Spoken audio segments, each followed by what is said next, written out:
Hello and welcome to episode 173 of the Pos-cast with Rabbi Shmuel Posner, myself, Seth Hellman. Rabbi, how are we doing today? Oh, Baruch Hashem, fine. So we have some news from Newbury Street. We may have to change the name of this from the Pos-cast to the Newbury Street Report. So my sister sent me a message. She lives in Westlake, California, that she was walking home. So her daughter and son-in-law, I guess, live now on the block from them somewhere. She was walking home, and there's this guy moving this guy in his garage in a house in between their two houses somewhere. And it seems that I hope I'm not getting this wrong. And if I am, I don't want my sister calling me and telling me. It doesn't matter. This is the way the story is going to be. So she hears a woman talking to this guy. It seems that he just moved into the house. And she says, he said he lives in Boston, or he went to Boston University. And she said, oh, I was also in Boston. And he said he lived on Newbury Street. So, of course, my sister, like, oh, Newbury Street. So then she's thinking, is the guy Jewish? He's not Jewish. And then she sent me this message from her daughter. Her daughter writes like this. We met a new neighbor on our walk home today, and he made sure to tell us that he's one of the tribe. Apparently, his parents bought the house before it was built, and it was his mom's dream house, but his dad wanted to live on the lake instead. So I guess they've been renting it out all these years. His mom died last year, and now the house is his, so he moved in. And his mother is from Germany, and only about 10 years ago did the aunt, I'm not sure who the aunt is, tell his mother that their family was keeping a secret and they were Jewish. He had a bar mitzvah recently in the line at the airport with a Chabad rabbi. Nice. Anywho, he was tickled to hear that he lives in between two rabbis, and I told him that the rabbi would stop by and say hello. So that's the story of the Newbury. So my sister was messaging me, like, oh, I wonder if he ever came to Chabad. And then when she sent this message, she said, I guess he never came to Chabad because he didn't know he was really, when he went to college, he's Jewish even. So there's another bar mitzvah story in line in the airport. Shkoyach. This we have to do it, friends. Wherever you are, have your tefillin with you and be ready to do a bar mitzvah when necessary. Now more news from Newbury Street. So before Seth puts it up, I'm just going to tell you that as we're standing at the table, we try to get Jews to put on tefillin, give out Shabbos candles, and engage anybody who wants to talk, really.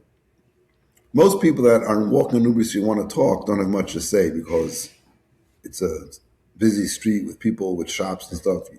Nobody's coming there to talk. But sometimes people come over and it's actually very interesting. And not only Jews, the people that usually come over to talk are mostly non-Jews. The Jews we got to call over. Actually, it's not really true. Probably half and half, same. So anyway, this guy comes over and starts talking to me. He was not Jewish. He's a black man, probably, I am not old, 28, 25, most, somewhere in between, I don't know exactly. I didn't really pay much attention to the conversation because it wasn't a big deal. He was basically talking to me about Messiah. And it was actually another guy that talked to me that day, and he came by on this past Sunday, and he said that he keeps the Sabbath. He's not Jewish, but he reads the Torah, whatever he called it, and he's keeping Shabbos. I didn't ask him he turns lights on and off. It was like I said, oh, that's great, whatever, do what you got to do. I'm not sure how from reading the Chumash he knows how to keep Shabbos. But this guy came over and talking about Messiah. And I told him what I thought. It was a short conversation, and I didn't think anything of it until I got home, and I got this video sent to me by I think it was Mendy Yerushalmi. He said if somebody posted it on his family's chat, so he forwarded it to me, and here it is. Yeah, I will include the link in the description of on both YouTube and Spotify if people want to go find the actual clip. Watch this, watch this, watch this, watch this.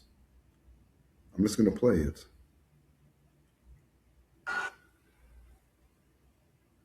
So you don't believe in Jesus? Why don't you believe in Jesus? Why don't I? Yeah. I don't know. What should I believe that what? That the Torah is not relevant anymore? God's. Oops, I messed it up. Let's try that again. What should I believe that what? Let's try The that Torah is not again. relevant. So you don't believe in Jesus? Why don't you believe in Jesus? Why don't I? Yeah. I don't know. What should I believe that what? That the Torah is not relevant anymore? God's sacred word is not relevant? I can't accept that from anybody. So you waiting for your Messiah? Another Messiah? Exactly. What are you waiting The Messiah. The Antichrist, or what are you waiting for? No, the Messiah. There's no hatred, no anti-Messiah. Messiah is positive. Well, you don't believe in I Antichrist? don't even know what anti is. What is antichrist? It's like someone, Antichrist that's against Christ, like the real Christ. I'm not against. I don't do the against. Okay. I only talk about positive, what I believe in. Anything else is like, do your thing. Just Okay. don't kill me for it. No. You know, so not you personally. Yeah. But some people, we believe in this, and we're going to kill you because you don't believe it. Just get it. You know? Gotcha. I don't know what religion you guys came from. I mean, for me, like, I would, like, common sense, Jesus. For me, like, I believe in Jesus. I believe that he's the Messiah. I mean, it's common You want me sense. to talk you out of it? What do you want me to do? I don't know. Who else were you looking How for? many gods are there? One God or three gods? One God or three gods? There's only one God. Okay. Oh, Remember that. Only one God. one God, right? It's like, you're talking about like the Trinity, right? Yeah. Oh, it's not 1 + 1 + 1. It's 1 times 1 times 1. They have the same nature. They have the same nature, and they. Dude. A human being is a created being and is a creator. You can't conflate the two.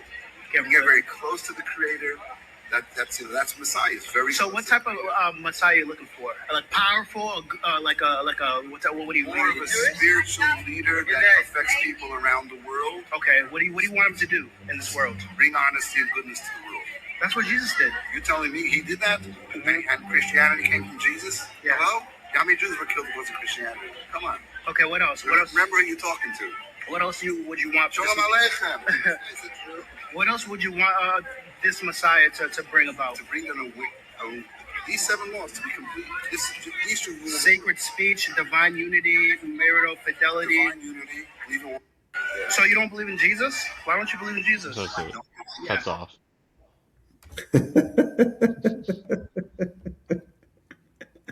You know what?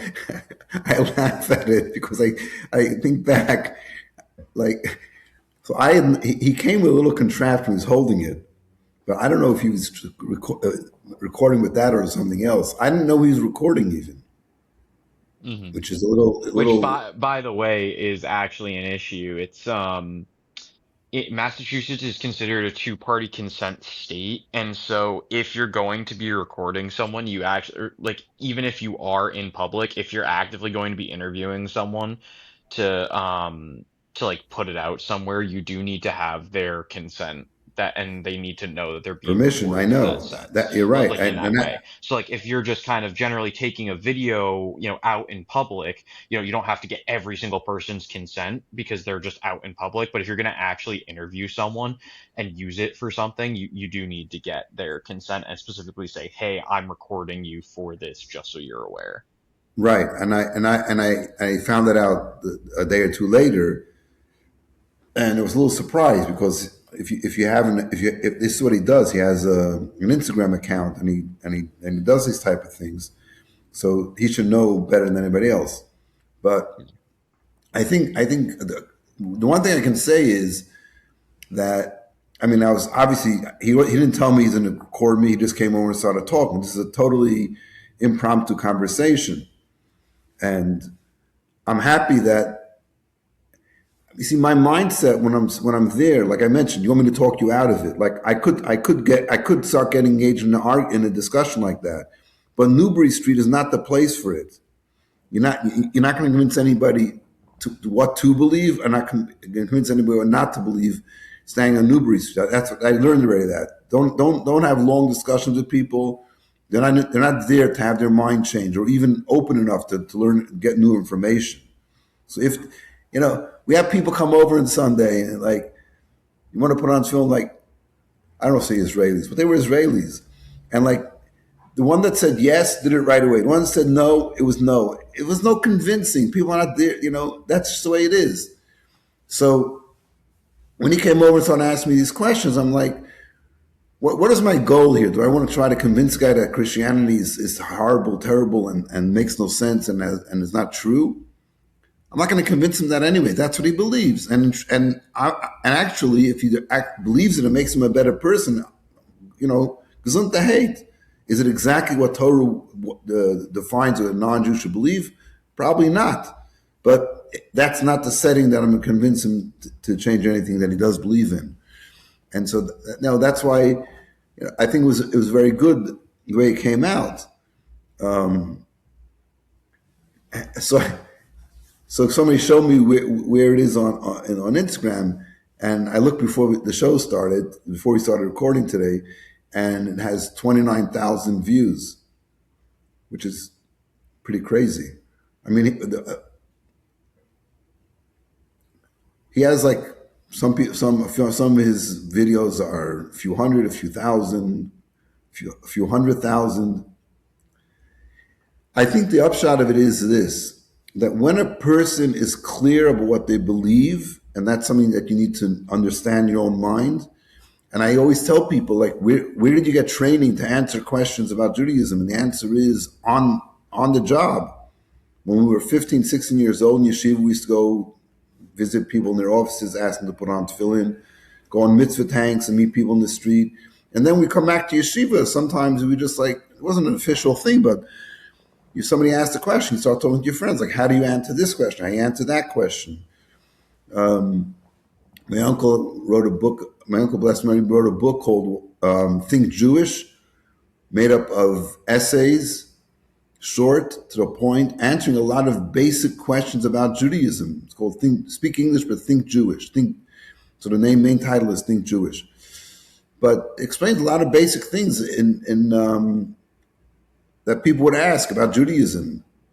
If I don't believe in God, is prayer okay? Why do mitzvahs? Is kosher because of health? Faith after the Holocaust. That's the one I really like. Faith after the Holocaust. And basically his answer is, what was your faith before the Holocaust? Or he says, I don't believe in God because of the Holocaust. Okay, let me ask you a question. If I explained to you why the Holocaust happened, would you then believe in God? And famously, Professor Wiesel said, if someone came to me and said they can explain the Holocaust, give you a reason why it happened, he said, I don't want to hear it. I don't want to hear it. I don't want you to tell me why it happened. Don't justify it. I'd rather say God did it for whatever reason, I don't know, and it's not my business. And I think it's a terrible thing and it should never happen again, which is fine. He was big on, like, you're allowed to argue with God, and it's in the Torah.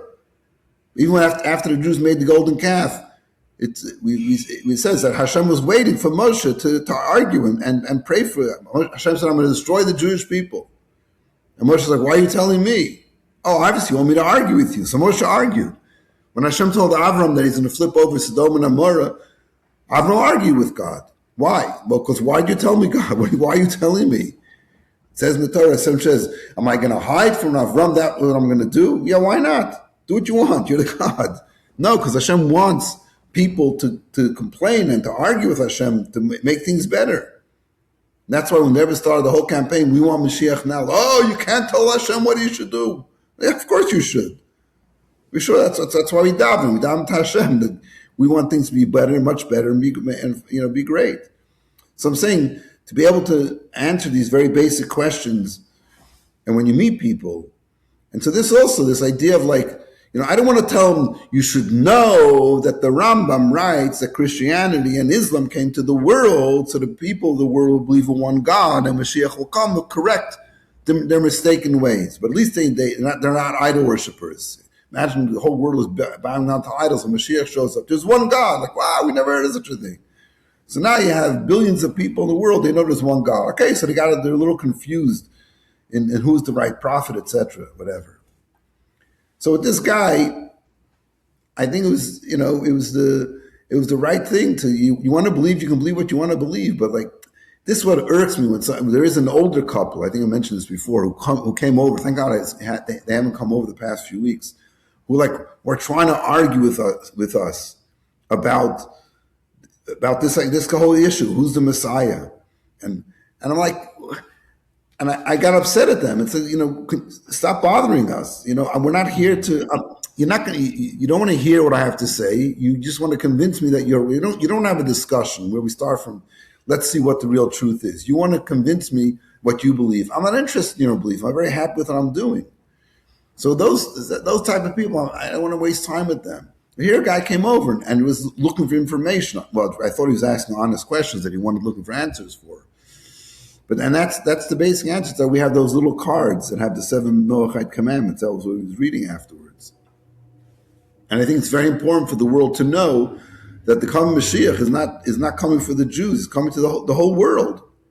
It's definitely a Jewish concept, and we're looking forward to it, to rebuilding the Beis Hamikdash. I don't want to, you don't have to go tell people. And by the way, when Mashiach comes, everybody's going to know that the Judaism is the only religion in the world, and everything else is baloney. What are you going to tell people that for? If they're ready to hear it and they're ready to become a Noahide, which is what the Torah expects of every non-Jew, is to believe that God gave the Torah to Moses on Sinai, and that's our tradition, and that is the word of Hashem. Hashem didn't speak 5 different times, 5 different religions. No, there's only one.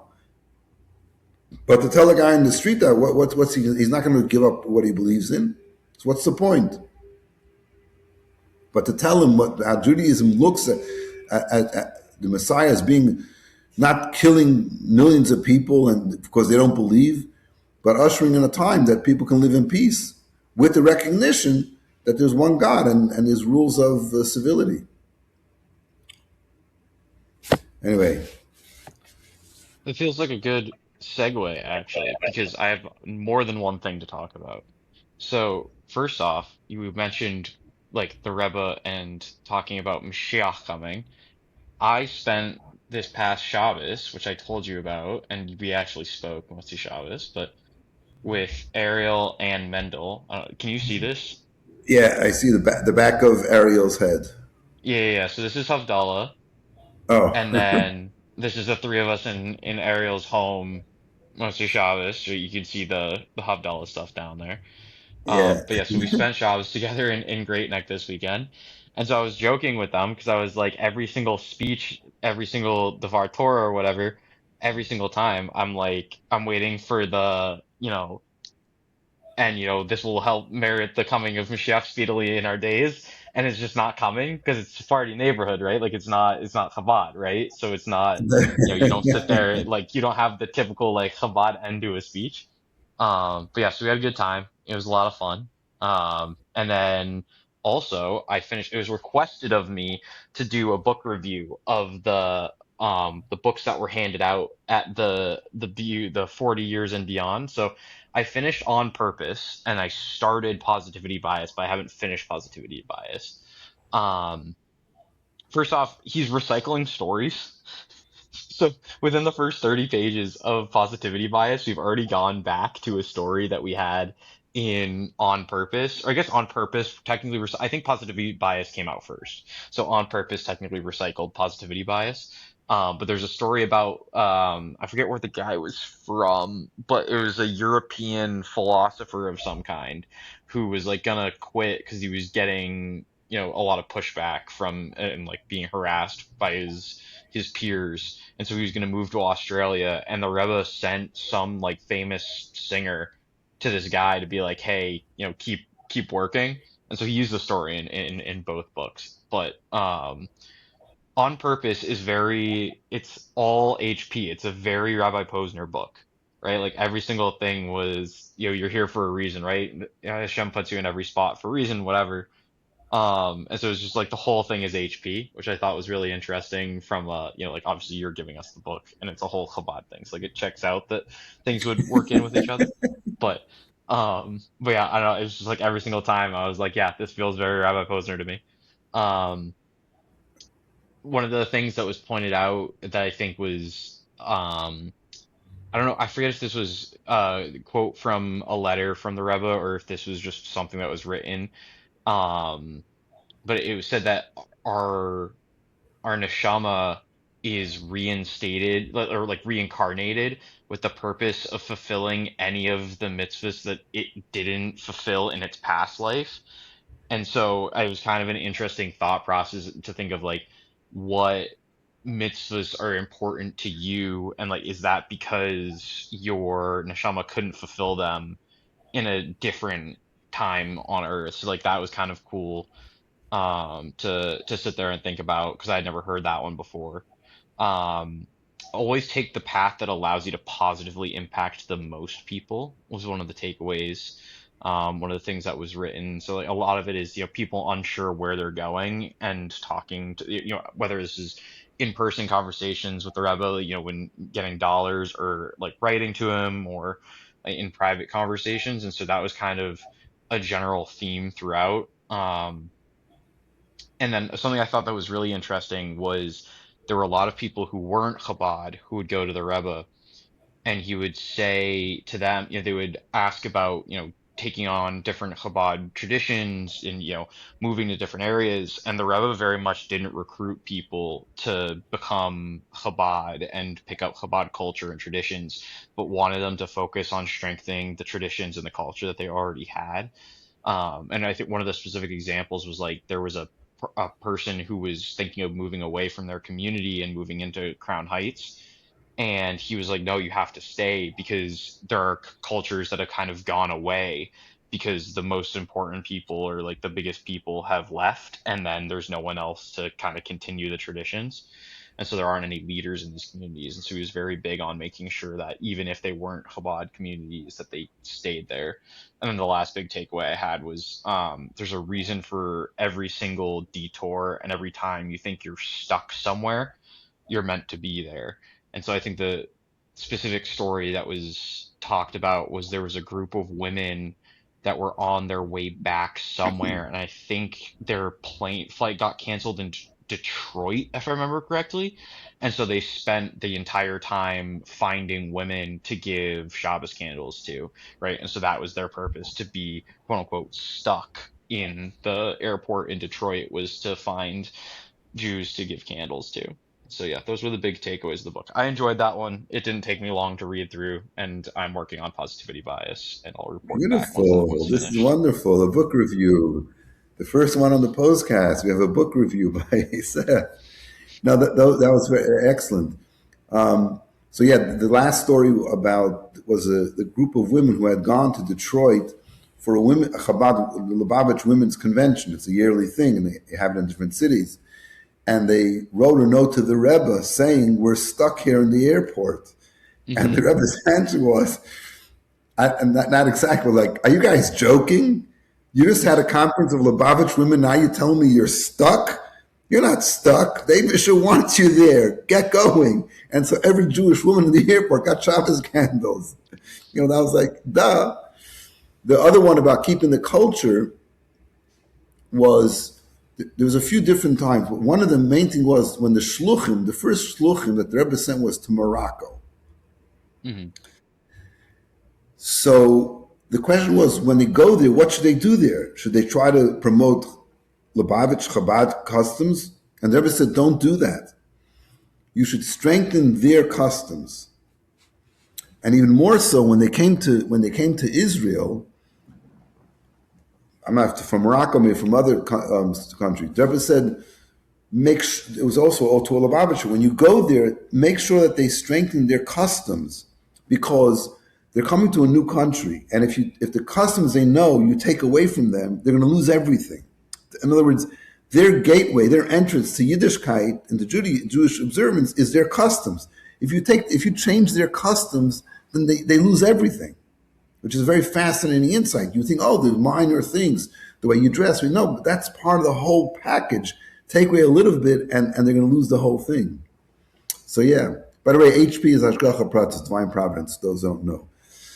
That's an inside lingo. HP. But yeah, no, I look very, very. good call on the recycling of the stories, but you know what? There are a limited amount of stories, Right.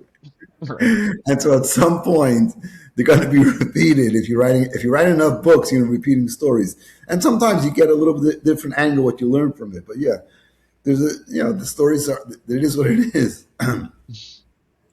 But yeah, 100%. I mean, the fact that you felt that it was in concert with what I talk about is the greatest compliment, because like I say that, every Shabbos, see, I go to this Chabad house, that Chabad house, everybody's talking about the same thing. It's like, yeah, the Rebbe had a message for every parsha, and especially now that they organized the project L'Kutei Sichos, which I spoke about, PLS, Project L'Kutei Sichos, where everybody, not everybody, but a lot of people, probably thousands of Lubavitchers are learning a specific sicha talk of the Rebbe for that week. In other words, and it's a whole system to be able to cover all of the talks of the Rebbe in, I don't know, 8 years, 6 years, whatever it is. So, and there's a lot of classes online. You check it out on the website, Project L'Kutei Sichos. Anyway, so yes, everybody's gonna be talking about the same theme because we're all learning the same thing together, and I think it's a great thing that the commonality, but definitely the thought processes that, and the Rebbe did emphasize certain things. Hashgacha pratis was so big by the Rebbe. There was the style of the Rebbe's bringing changed not year to year, but there was certain the first 10 years, second years, not exactly, but if you compare the last 10 years, there's just different styles and different ways of approaching things, not from a theological point of view, but just like what the focus is. So when I was there, like in the 70s, the early 80s, Rebbe would start every Shabbos for bringing and talk about like what's unique about this Shabbos. So what's the parsha? Sometimes what's the day of the month? Sometimes what the chumash from that day. Finding something about that day that's unique about that, and then if there's multiple things, like tying them all together and showing how they complement each other and how they contrast each other. So you always knew to start off. Today is like it would be this Shabbos. Today is the day after Rosh Chodesh Elul, and it's also this week's parsha, and it's and then they would take each one and point it out. And what is that saying? That's saying Hashgacha pratis. It's this Shabbos. How do you do a farbrengen in every Shabbos? Every Shabbos is unique. This Shabbos never happened before, so there's got to be something specific about it you can learn about.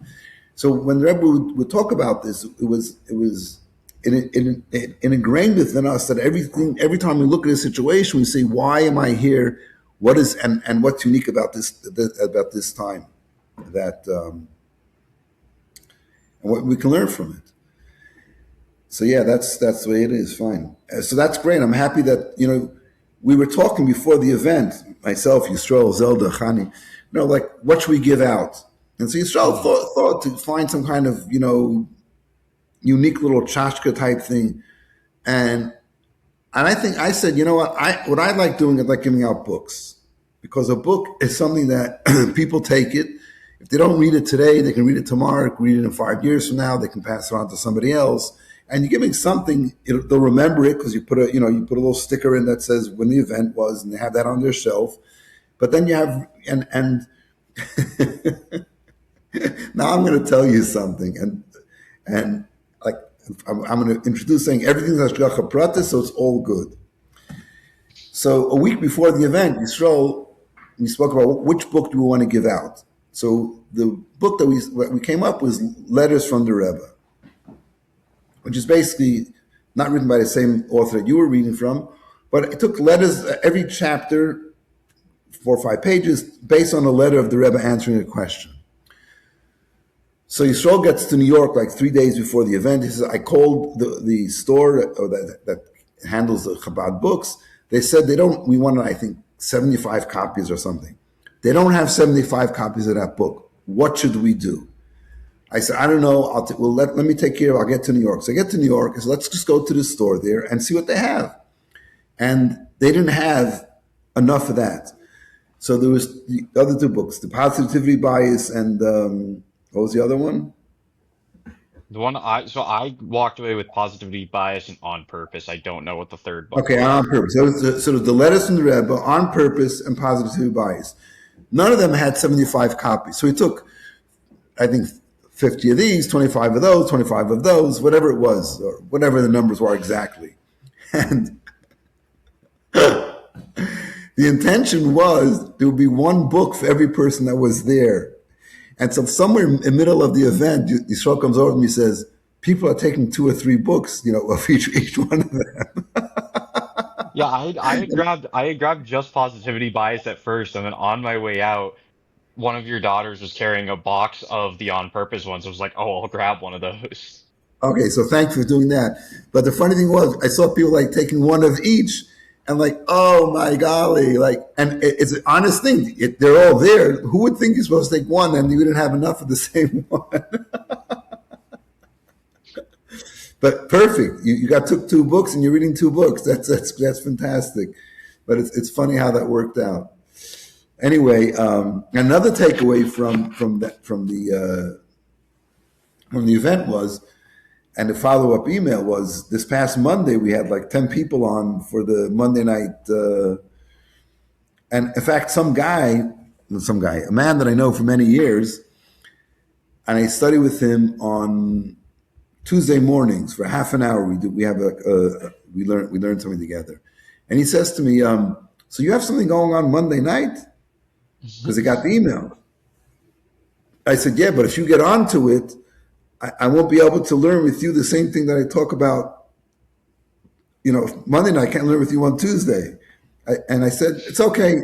Come Monday night, I'll be more than happy to come up with something new for you." Anyway, so I'm very happy to hear. Anytime you do something and you hear that it has a positive result, it's very satisfying. So that's that. So tonight is Chodesh Elul. We start saying extra Tillim tomorrow, or does that start on Friday, the second day? And we start practicing the shofar tomorrow. We also get in our mindset what the shofar is all about, and we have till every Rosh Hashanah shofar every weekday. More davening, more Torah study, more mitzvahs, and indeed, like we started what we said in the beginning when talking about Mashiach in the streets of the streets of Boston on Newbury Street, we should merit to the singing and dancing with Kam Mashiach in the streets of Yerushalayim. Man, with that, Q. thank you so much for listening to episode 173 of the Pos-cast Rabbi Shmuel Posner. We will see you next week.